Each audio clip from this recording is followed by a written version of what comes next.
मुजफ्फरपुर के Muzaffarpur institute of technology यानी MIT में इंडक्शन प्रोग्राम 2026 के तहत विज्ञान और अध्यात्म विषय पर विशेष व्याख्यान का आयोजन किया गया। कार्यक्रम में बिहार राज्य धार्मिक न्यास परिषद के अध्यक्ष और बीएन कॉलेज पटना विश्वविद्यालय के associate professor doctor Ranveer Ranjan ने नव प्रवेशित इंजीनियरिंग छात्र छात्राओं को संबोधित किया। उन्होंने कहा कि विज्ञान जहां बाहरी दुनिया और घटनाओं को तार्किक आधार पर समझने का माध्यम है, वहीं अध्यात्म व्यक्ति को अपने अंदर झांकने और जीवन के व्यापक उद्देश्य को समझने की दिशा देता है। कार्यक्रम में भारतीय ज्ञान परंपरा और विज्ञान के संबंध पर भी चर्चा हुई। डॉक्टर नंदन ने आर्यभट्ट के गणित और खगोल विज्ञान में योगदान का उदाहरण देते हुए छात्रों से भारतीय ज्ञान परंपरा को वैज्ञानिक दृष्टिकोण से समझने की अपील की।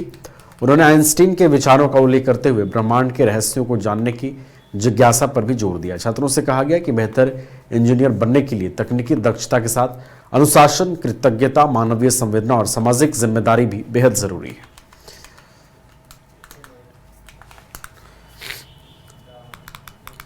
मुजफ्फरपुर समाहरणालय सभागार में जिलाधिकारी कुमार गौरव और वरीय पुलिस अधीक्षक कांतेश कुमार मिश्रा ने संयुक्त प्रेस कॉन्फ्रेंस कर जिले में विकास कार्यों, जन कल्याणकारी योजनाओं और पुलिस कार्रवाई की जानकारी दी। जिलाधिकारी ने बताया कि संत शिरोमणि गुरु रविदास जी की 650वीं जयंती के अवसर पर 27 अगस्त से 15 फरवरी 2027 तक अनुसूचित जाति टोलों में समरसता संकल्प अभियान चलेगा।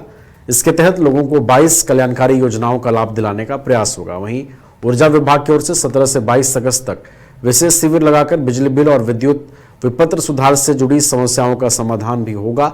25 अगस्त से सभी शैक्षणिक संस्थानों में विद्यार्थी सहयोग पोर्टल शुरू होगा, जहां छात्र अपनी शैक्षणिक समस्याएं दर्ज करा सकेंगे। वहीं एसएसपी कांतेश मिश्रा ने बताया कि जिले में साइबर अपराध से जुड़े 128 मामले दर्ज हुए हैं और करीब 6 करोड़ 43 लाख रुपए की राशि होल्ड कराई गई है। सहयोग पोर्टल से पुलिस से जुड़े 864 मामले सामने आए, जिनमें 814 का निष्पादन किया जा चुका है। इसके अलावा अवैध संपत्ति अर्जित करने वाले 12 लोगों के खिलाफ कार्रवाई का प्रस्ताव भेजा गया है।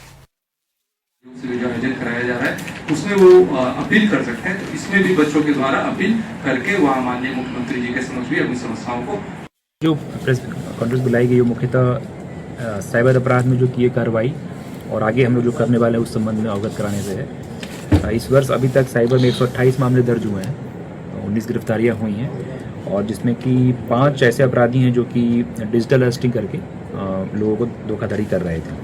इसके अतिरिक्त अंतर्राष्ट्रीय स्तर पर एपीआई के माध्यम से आम जनता की निजी जानकारियों को सीमावर्ती देशों में बेचने वाले गिरोह का भंडाफोड़ हुआ था, जिसमें कि 4 अंतर्राज्यीय स्तर के साइबर अपराधियों की गिरफ्तारी हुई थी।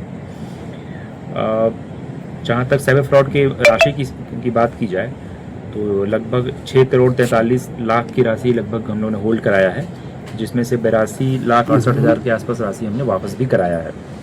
अभी जो साइबर में नई एक हम लोगों ने ये शुरुआत की है, मुख्यालय स्तर के निर्देश के बाद ही हुआ है, जिसमें कि बिना प्राथमिकी दर्ज कराए पीड़ितों को अगर पैसा वापस कराना है तो एमआरएम एक नया पोर्टल आया, उसके माध्यम से हम लोग वापस करा रहे हैं। अभी तक 306 पीड़ितों को लगभग 19,37,000 रुपये हमने वापस कराया है। इसमें एक जो तकनीकी समस्या आ रही है वो है कोर्ट में एक बॉन्ड जमा करना पड़ता है, उसके बाद ही ये प्रोसेस हो पाएगा। तो कुछ मामले हैं जो इस कारण से लंबित हैं। साइबर जागरूकता को लेकर लगातार हम लोग कर रहे हैं। इसमें मुख्यतः मुख्य सचिव महोदय और डीजीपी सर का निर्देश था युद्ध स्तर पर साइबर जागरूकता को ले जाने के लिए। तो प्रत्येक दूसरे और चौथे माह के जो मंगलवार हैं तो साइबर मंगलवार के रूप में है और हमारे स्तर से और डीएम साहब के स्तर से लगातार हम लोग स्कूल कॉलेज में रीच कर रहे हैं। आपके माध्यम से अपील होगा कि कोई भी स्कूल कॉलेज अगर करवाना चाहता हो तो निःशुल्क हम लोग करवाएंगे। आप लोग हमारे साइबर थाना में संपर्क कर सकते हैं। दूसरा जो हम लोग का है कि सहयोग पोर्टल के माध्यम से 864 मामले जो पुलिस से संबंधित है वो हमें प्राप्त हुए थे, जिसमें से कि 814 का निष्पादन समय हो गया है और बाकी का हम लोग प्रयास भी कर रहे हैं कि जल्द से जल्द कर पाएँ।